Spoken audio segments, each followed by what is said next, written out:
Hello everyone, in this video I will shortly describe our work titled Spike Timing Based Unsupervised Learning of Orientation, Disparity and Motion Representations in a Spiking Neural Network.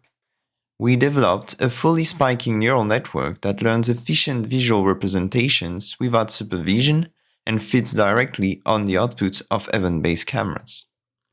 The network is composed of two layers in addition to the pixel array of the event-based sensor. We took inspiration from the biological work on the simple and complex cells present in the human visual cortex to design the spiking neuron models. We introduced many homeostatic mechanisms that helps regulate the network, such as refractory periods, lateral inhibition, or threshold and spike rate adaptation. The network learns using a modified version of the spike timing dependent plasticity rule. We demonstrate the cell learning abilities using different training setups. In the first experiment, we showed that our neurons learn cable-like receptive fields very similar to the ones found in the simple cells of the brain. By adding a delay on multi-synaptic connections, the network was able to learn consistent shifts in its neuron receptive fields when presented with moving bars of varying speed, as shown by the top right figure.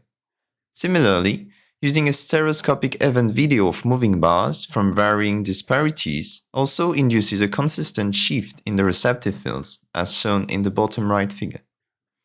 In a second experiment, we focused on learning effective representations for the complex cells. When presented with moving shapes of different size and orientations, the network learns a diverse basis of simple and complex cells. This figure presents a few examples of complex cell representations made from their simple cell receptive fields connections. We measured the complex cell responses to a wide range of oriented grating stimulus to prove that most of them are well suited to be used as orientation detectors, presented here in this figure. Finally, we demonstrate the ability of the network to learn scene disparity on complex environments. We use stereoscopic event videos recorded with a robotic mobile platform driving in an urban environment. We compared the local disparities computed with frame-based algorithms to the disparities estimated from the simple cell's stereoreceptive fields. We obtained good results as depicted in this figure. In the future, we plan on using the network in an active framework, adding a reinforcement learning component as well as closed-loop motor controls. Thank you for listening and have a nice day.